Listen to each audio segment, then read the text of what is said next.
Let's get to this here second topic, man, before we hit up the homie TG in a few. And yeah, we got to talk a little around the league. Shout out to them around the league boys, man. But more importantly, shout out to the here Cincinnati Bengals. Boy. I know everybody was praising them dudes earlier this offseason behind Jamar Chase deal and T. Higgins deal. And it's like, man, they figured it out. How this going to work, but they making it work at least for this year. But anybody that's been paying attention to that defense, you're like, bro, y'all lose some talented dudes, man. They ain't paying nobody over there. And yeah, it's getting really weird over there right now, man. These dudes got a 3-way contract issue with 3 of their top dudes, man. Obviously, Trey Hendrickson led the NFL in sacks last year.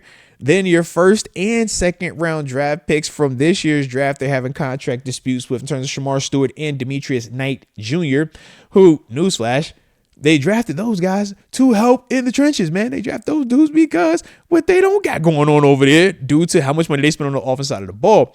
But to see them dudes having issues, not trying to pay up the way that they're supposed to be paying, you're like, bro, what are y'all doing right now?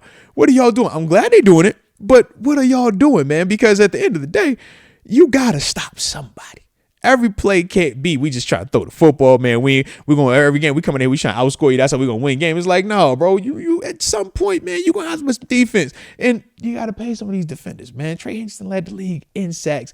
I know he was on record basically saying that they told him ahead of time before last season that, you come out here, play for this level deal, and then you go out there and do what you're supposed to do. We'll compensate you the right way. He go out there and do what he's supposed to do, led the league in sacks. And it's like, nah, they lowball him, don't want to give him the money. My man basically like, yo, I'm going to sit out. I'll sit out before I do this, man. And it's crazy, but once again, Bengals was like, what are y'all doing over there, baby? And then they got their first and their second round draft pick. Like I said, Shemar Stewart and Demetrius Knight Jr.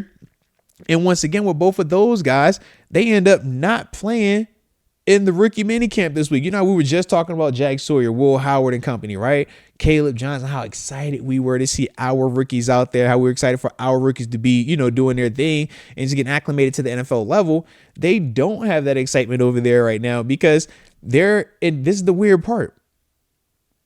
The contracts for draft picks is predetermined now.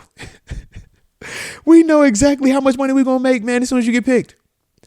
But what they're apparently doing is trying to fudge how they want to, distribute the guarantees and the timing of it to where it's more advantageous for the team versus the player, and the players aren't going for it. I'm kind of torn. I'm like, ooh, this is a little bit of that NIL coming up into the NFL level where it's like, yo, I know how to leverage my situation. I'm not going for this. I don't have to go for this, which I'm a fan of to an extent. But at the same time, I'm like, hey, bro, your money is going to be your money.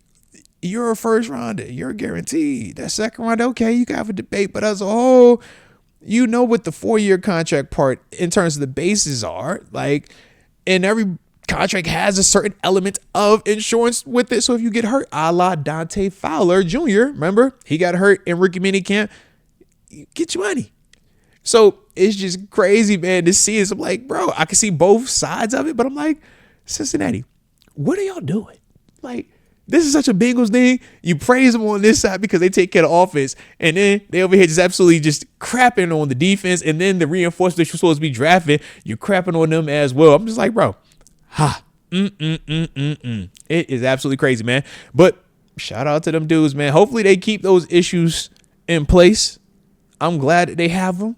All right. The more that they can't stop us on offense, the better, because we'll be able to stop them. We will. Trust me, we will. I mean, we've already been doing it before, but we'll be adding on to those abilities to stop them, man. But, shout out to James Jennings. I was hopeful that you might ask that question, man. He was asking basically if Trey Hendrickson could be a fit for us. And I'm like, Drake ball, man. The only thing is, if we're being completely transparent about it, Trey to me is a true 4-3 DN, and we run that 3-4. I think outside of him, playing the 5 technique, which is kind of like basically what Cam Hayward does. And I don't think he wants to play that and then bump into some of that 3 technique or low. I don't think he wants to do that. But I mean, shoot, to make a plan for him, you could have him playing the 5 on base, and then, when it's sub package or in nickel, now you go out there and play DN. But I personally don't think he's the best fit for our defense, even though he is a heck of a player, man. Trey's been doing this for a while too, man. Down in New Orleans before going to Cincinnati, man, he was putting together some hot tape. And ever since getting to Cincinnati, he's only added on to it to the point of being the league leader in sacks. And we know how we feel about that. TJ Watt's been the big dog with that element of it, man. So to me, I'm just like, dude, this is dope, man. This is dope. But I'm glad, like I said. I wish, as much as I'm happy, as much as I'm loving the fact that they're going through that, and I'm like, yo, it would be dope for him to join us. I personally just don't think it's the best fit. Not because of him as an individual, but just more so schematically what we would ask him to do, whether it's him trying to stand up full time or him having to bump into that 5 technique. I just think that he doesn't really fit our scheme the best way. But when you got guys like him, man, you obviously make alterations if need be. But once again, you see what our draft was, right? We went and got a Jack Sawyer.